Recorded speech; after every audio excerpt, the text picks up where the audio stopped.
the situation of Tamil fishermen which arises from it. Now, maybe all of you may not be completely familiar with Katchatheevu, the whole problem. So let me first explain what the issue is, and then I want to tell you today what has really transpired, which has created the issue, and why that issue is today relevant to all of us. Why are we debating it today?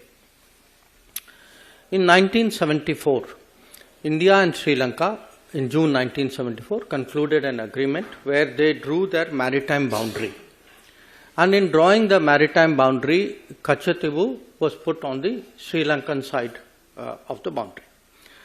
This agreement of 1974 had three other clauses. One clause which said that each country shall have sovereignty and exclusive jurisdiction and control over the waters.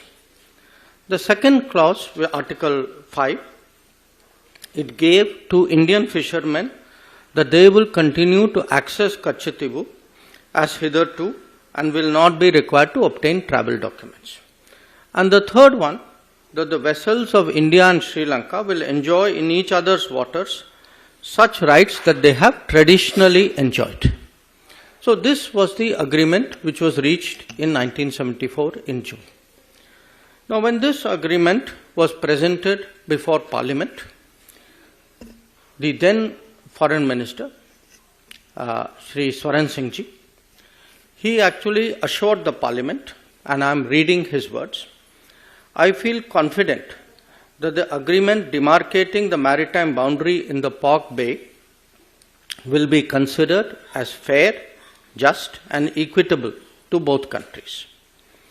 At the same time, I wish to remind the honourable members that in concluding this agreement, the rights of fishing, please note, the rights of fishing, pilgrimage and navigation, which both sides have enjoyed in the past, have been fully safeguarded for the future. This was the assurance that the then Foreign Minister, Sri Swaran Singh ji, gave in Parliament at that time. 1974, July 23, 1974. Now, in less than 2 years, actually, there was another agreement between India and Sri Lanka through an exchange of letters. And in this agreement, now India proposed the following.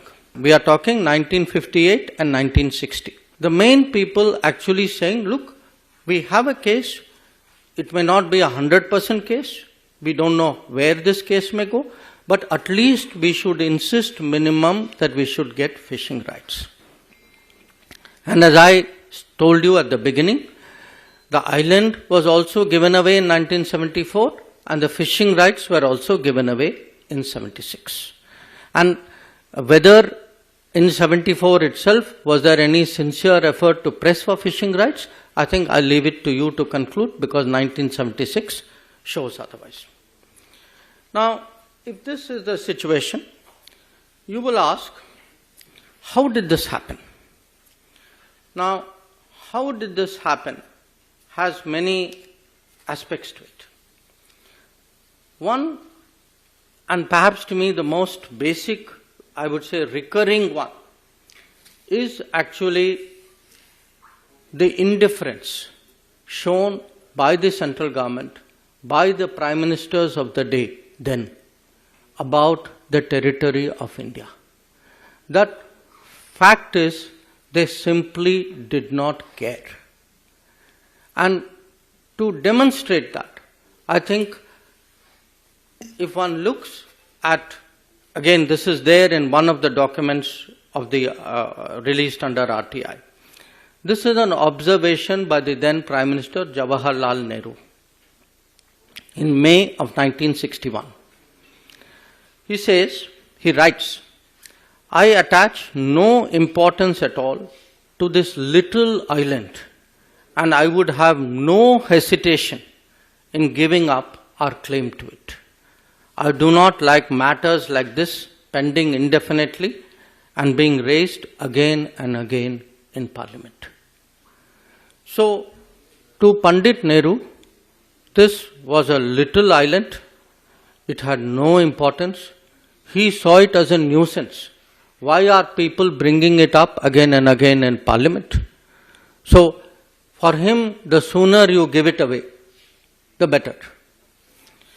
Now, you can say, okay, this was Pandit Nehru's view. Now, I want to read to you. Actually, this was not just Pandit Nehru's view. This view continued on to Indira Gandhi ji as well. So, it's very interesting. If one goes through the records of Parliament, we are now looking, I'm fast forwarding it to the time when Katchatheevu agreement is done.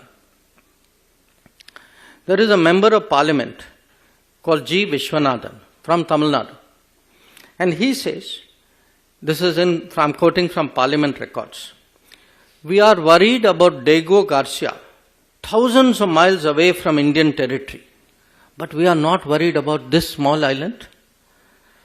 When we speak of it, the Prime Minister, he's talking about Indira Gandhi ji, the Prime Minister is said to have remarked in the AICC meeting that this is a little rock. I am reminded of those days when Pandit Nehru called about our northern boundary as a place where not a blade of grass grew.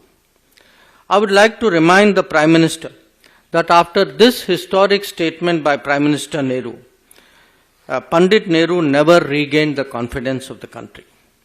This is going to happen to the Prime Minister when she says this is only a little rock and that there is nothing to worry about the territories of our country.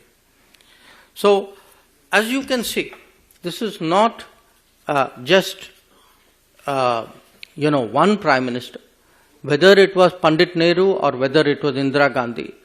This very dismissive attitude, this little rock, this small island of no importance, this was the historic Congress attitude towards Katchatheevu. I am bringing it up today because fishermen are still being detained. Boats are still being apprehended.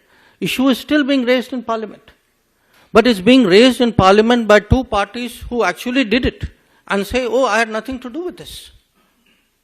So I think the truth must come out.